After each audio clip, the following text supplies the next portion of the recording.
अस्सलामु अलैकुम वरहमतुल्लाहि वबरकातुहू। अस्सलामु अलैकुम वरहमतुल्लाहि वबरकातुहू। अल्हम्दुलिल्लाहि कफ़ा व सलामुन अला इबादिहि अल्लज़ीना इस्तफ़ा, अम्मा बाद। औज़ु बिल्लाहि मिनश शैतानिर रजीम, बिस्मिल्लाहिर रहमानिर रहीम। रब्बना हब लना मिन अज़वाजिना व ज़ुर्रिय्यातिना क़ुर्रता अय्युन वजअलना लिल-मुत्तक़ीना इमामा। रब्बि इश्रह ली सदरी व यस्सिर ली अमरी वहलुल उक़दतम मिन लिसानी यफ़क़हू क़ौली। रब्बि ज़िदनी इल्मा सुब्हानका ला इल्मा लना इल्ला मा अल्लमतना इन्नका अंतल अलीमुल हकीम। अल्लाहुम्मा सल्लि अला मुहम्मद व अला आलि मुहम्मद कमा सल्लैता अला इब्राहीम व अला आलि इब्राहीम इन्नका हमीदुम मजीद। अल्लाहुम्मा बारिक अला मुहम्मद व अला आलि मुहम्मद कमा बारकता अला इब्राहीम व अला आलि इब्राहीम इन्नका हमीदुम मजीद।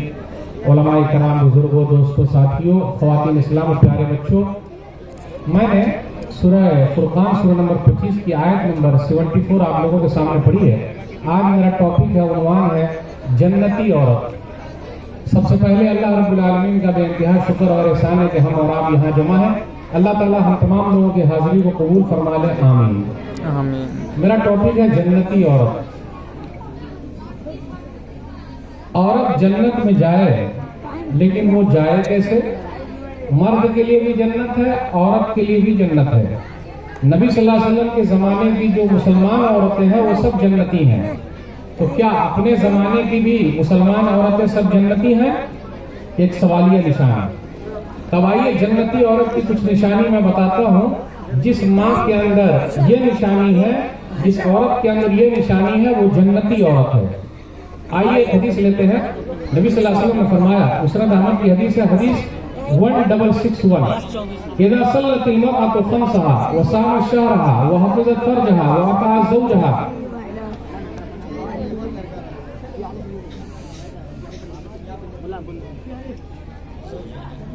क़ील लहा उद्ख़ुलिल जन्नह मिन अय्यि अब्वाबिल जन्नति शि'ति। 4 निशानी जिस औरत के अंदर है वो जन्नती है। नंबर 1, 5 वक्ता नमाजी हो। आज अपने यहाँ बूढ़ी माता नमाज पढ़ती हैं, जवान नमाज नहीं पढ़ती। बूढ़ी जब हो जाएगी तो नमाज पढ़ेगी, अल्लाह अल्लाह खैर सल्ला। हज्जिन साहिबा हो जाएगी तो नमाज पढ़ेगी, अल्हम्दुलिल्लाह। तो क्या जन्नत में जाएगी? सवाल।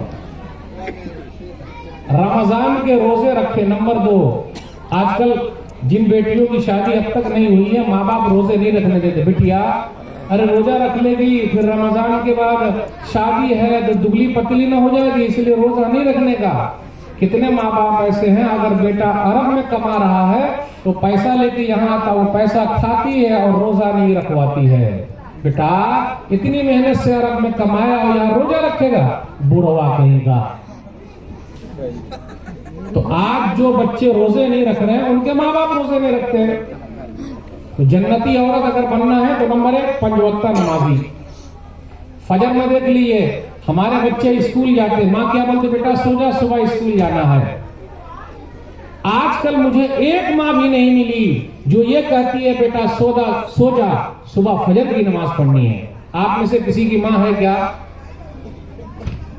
इतना बड़ा मजमा और एक माँ भी ऐसी नहीं है कि बेटा सो जा, फजर में उठना है नमाज पढ़ने के लिए।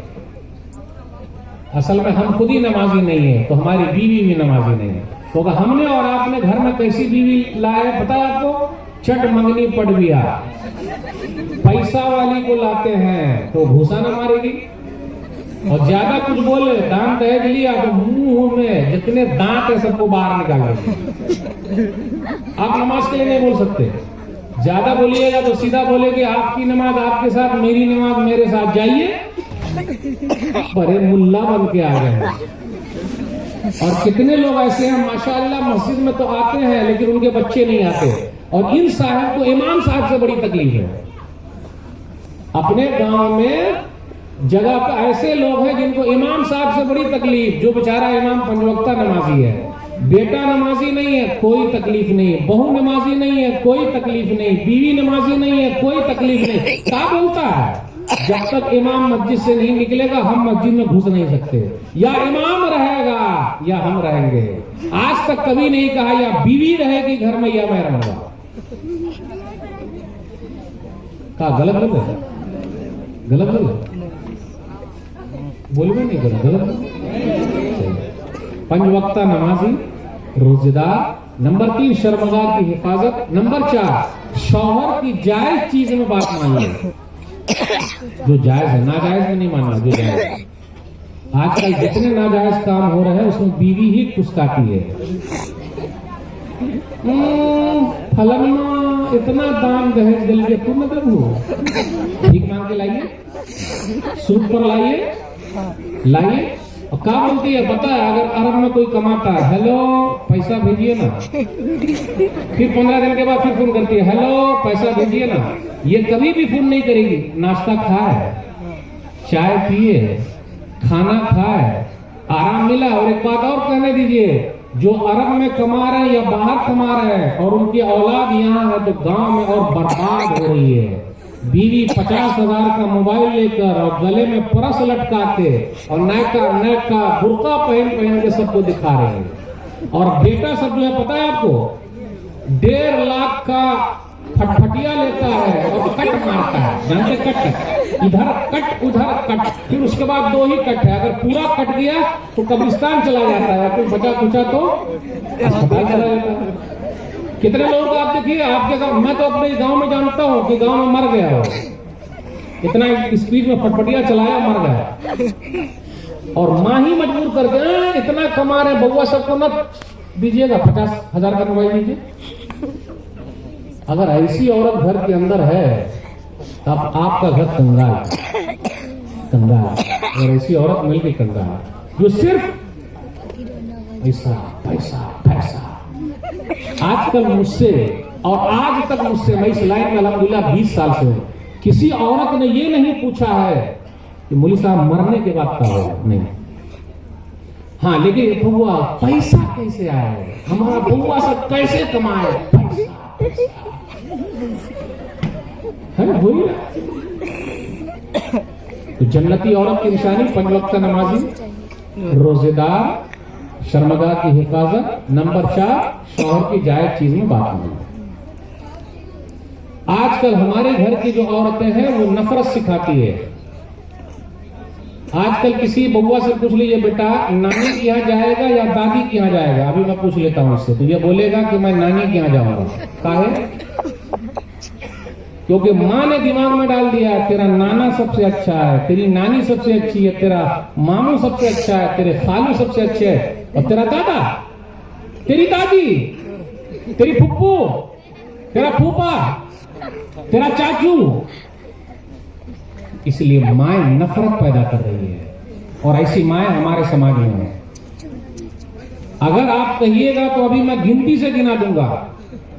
आखिर बेटे ने, बउआ ने ये क्यों नहीं कहा कि हम दादा के यहाँ जाएंगे, ये काहे बोला कि नाना के यहाँ जाएंगे। और माँ को लगता है कि बहुत अच्छा सबक सिखा रही है, अच्छा सबक सिखा रही है, रिश्ते नाते को काट रही है वो। और बता दूं, मौलवी साहब जरा खोल के बोलते हैं, क्योंकि मौलवी साहब की उर्दू खराब है। खोल के जैसे बोलते हैं, अगर बीवी की तरफ का कोई मेहमान आया, साला आ रहा है, अच्छी बात, साली आ रही है, माशाअल्लाह, सासू माँ आ रही है, अल्हम्दुलिल्लाह, ससुर जी आ रहे हैं, सुभान अल्लाह, पूछने की जरूरत। अगर मेरी माँ आए, मेरा बाप आए, मेरा भाई आए, मेरी बहन आए, तो देखिए कैसा मुंह बनाती है एकदम। काहे इतनी तकलीफ, इतना गुस्सा, इतनी तकलीफ। उस माँ बाप ने आपको पूरा शौहर अता कर दिया और आप उसी से नफरत, 7 लोगों का झगड़ा। हर घर की कहानी है। तो ये औरत जन्नती है, जहन्नम के रास्ते खोल रही है। नाशुक्री है ये, शुक्र अदा नहीं कर रही है। एक हदीस के अंदर है, सही बुखारी किताब में लिखा है, हदीस नंबर 5197, नबी सल्लल्लाहु अलैहि वसल्लम ने फरमाया, मैंने जहन्नम में औरतों को बहुत देखा है। तो बोले क्यों? यकफुरन अल-अशीर व यकफुरन अल-इहसान, बड़ी एहसान फरामोश है वो, झगड़ती है, लड़ती है, खाती है शौहर का, शिकायत करती है दूसरे से, मेरा मर्द ऐसा है, हाँ मेरी बहन का ना वो बड़ा अच्छा है, सिर्फ मेरा वाला ही खराब है। 10 जोड़ी कपड़ा रखे हुए हैं, खाना भी खा रही है, कपड़ा भी पहन रही है, फिर शिकायत भी करती है। इससे बड़ी नाशुक्री कौन होगी? और एहसान फरामोश है। इसलिए हदीस के अंदर आया लो अहसनत इला इहदाहुन्ना अद्दहर कुल्ला सुम्मा रकमिन नशियत काल मा राइतु मिनका खैरन कत्तु। तुम जिंदगी भर औरत के साथ एहसान करो, किसी दिन तकलीफ हो जाएगी फौरन कह देगी मुझे आपके घर सुकून नहीं मिला। अगर जिसको भी ऐसी बीवी मिली हुई है वो जेब में ये हदीस लेके घूमे। अभी मुझसे बंबई में 2-4-5-10 दिन पहले एक आदमी मिला, कहा मौलवी साहब 22 साल शादी को हो गए, 22 साल से मैं बीवी से परेशान हूं और अल्हम्दुलिल्लाह 5 बच्चे भी हैं। मियां बीवी में जो झगड़ा है, कई साल से बातचीत बंद है, तो फिर काम कैसे चलता है? तो अम्मी कहती है बेटा अब्बू को बोल दे, बेटा अम्मी को बोल दे, बेटा अब्बू को बोल दे, बेटा अम्मी को बोल दे। हमारा घर जहन्नम बना हुआ है। ये जन्नती औरत है। सुन लीजिएगा, मैं हाफिज साहब का नाम नहीं लूंगा, बस मैं अपनी बात खत्म कर रहा हूं, ये वाकया सुना रहा। मैं नाम नहीं लूंगा, लेकिन उनकी जिंदगी से कुछ सिखा के जा रहा हूं। और अगर ऐसी बीवी आपको मिली हुई है तो अल्लाह का शुक्र अदा करिए। हाफिज साहब अपनी बीवी के साथ 33 साल तक रहे, उनकी बीवी दुनिया से गुजर गई। तो एक रिपोर्टर ने कहा कि शादी कर लीजिए, तो कहा शादी फर्ज थोड़े ना, सुन्नत है। कहा मेरी बीवी मेरे साथ 33 साल तक रही, थी। मेरी बीवी में 3-4 ऐसी खूबी थी, अगर ऐसी वाली कोई मिल जाए तो ले आइए, आज ही शादी कर लेंगे। नंबर 1, 33 साल तक वो मेरे साथ रही। 33 साल में कभी भी नहीं कहा कि आप कैसा कपड़ा लाके दिए हैं, और मैं फरमाइश की कि मुझे ऐसी साड़ी चाहिए। आज हमारे घरों में 10 जोड़ी कपड़े रखे हुए हैं, लेकिन नाशुक्री की इंतहा है। फलानी भाभी का कलर बड़ा अच्छा है, अच्छा वो आपकी का कलर बड़ा अच्छा है, तो जो कलर रहेगा मोबाइल में वो खींच लेगी और फिर फौरन भेजेगी लाइए ना। अरे जेब में पैसा रहेगा तब ना लाइए ना, इतनी नाशुक्री। आप 33 साल तक साथ में रहे, लेकिन कभी भी ये नहीं कहा मुझे ये कपड़ा चाहिए, मैं जो लाके दे दिया लाके दे दिया। नंबर 2, मुझे 10 बच्चे पैदा हुए और 10 के 10 हाफिज कुरान थे। मैं खुद हाफिज कुरान हूं, लेकिन मैंने एक बच्चे को भी हाफिज कुरान नहीं बनाया, बल्कि 10 बच्चों को मेरी बीवी ने घर का पूरा काम करने के साथ साथ 10 बच्चों को हाफिज कुरान बना दिया। और आप बताऊं, मौलवी बनाने में सबसे बड़ी दुश्मन मां है, हाफिज बनाने में सबसे बड़ी दुश्मन मां है। अगर बाप चाहता भी है हाफिज बने, मौलवी बने, तो मां कहते हैं फकीरवा। मैं जानता हूं, डॉक्टर बनाइए, इंजीनियर बनाइए, मास्टर बनाइए, डॉक्टर बनाइए, इंजीनियर बनाइए, मास्टर बनाइए, पैसा है। जो ना करे बाबू भैया, वो करे रुपैया। सबसे बड़ा है पैसा पीर, न बाबू न भैया, सबसे बड़ा रुपया। तो आज सबसे बड़ी दुश्मन है ये। तो कहा 10 बच्चे पैदा हुए, 10 के 10 हाफिज कुरान है, मेरी बीवी ने बनाया। नंबर 3, मैंने एक किताब छापी, मेरे पास पैसे नहीं थे, तो अपनी बीवी से कहा जेवर दे दो, फिर मैं बाद में आपको दे दूंगा। आजकल हमारी जो बीवियां हैं वो अपने जेवर अपने घर पर रखती है, नैयर में, ससुराल में नहीं रखती। क्यों? मान जो लेंगे। तो कहा मेरी बीवी ने जेवर दे दिया, मेरी किताब छप गई, पूरी दुनिया में मशहूर भी हो गई, मैं उस किताब का नाम नहीं लूंगा, वरना आप लोग सब समझ जाइएगा मैं किस हाफिज साहब की बात कर रहा हूं। किताब छप गई, मशहूर भी हुई। तो मैंने कहा कि आप अपना पैसा लीजिए और जेवर खरीद लीजिए। उस औरत ने कहा, कान खोल के माया मैंने सुन ले, उस औरत ने कहा कि मैंने अल्लाह से सौदा किया है और मरने के बाद इसका बदला मैं अल्लाह से लूंगी, आपसे नहीं लूंगी। वो औरत खुद हाफिज कुरान थी। 3 चीज हो गई। अब आप ही बताइए, अगर ऐसी कोई औरत मिलती हो तो ले आइए, निकाह हो जाएगा। हाय हाय हाय हाय हाय हाय, पूरी लाइफ हाय हाय पर गुजर रही है। फिर कुछ दिनों के बाद bye bye bye bye bye bye, चेहरे पर रौनक नहीं है। कभी आप देखें किसी औरत को हंसते हुए? हंसती नहीं। फलाना इतना आगे बढ़ रहा है, चिलनमा इतना आगे बढ़ रहा है, वो कोठी का हो गया, उसके बाद गाड़ी का है, अच्छा वो छत वाला मकान का रे बउआ सर, फलाना को छत का मकान है, तू कब बनाया? पेड़ के रख दिया है। भाई अल्लाह ने सबको अलग अलग रखा है, सबका निजाम अलग अलग है। आप जबरदस्ती कीजिएगा। भीगी बिल्ली बना हुआ है, मर्द तो आप देखिए भीगी बिल्ली बना हुआ है, कुछ बोल नहीं सकता, ज्यादा कुछ बोलेगा राख लगा के जबान बात कर लेंगे। अगर ऐसी औरत घर के अंदर है चरम जबान, घर जन्नत बनेगा, जहन्नम बनाएगा। आखिरी हदीस बयान करके रुखसत दूंगा। जन्नती औरत की निशानी, सिलसिला सही हदीस नंबर 287।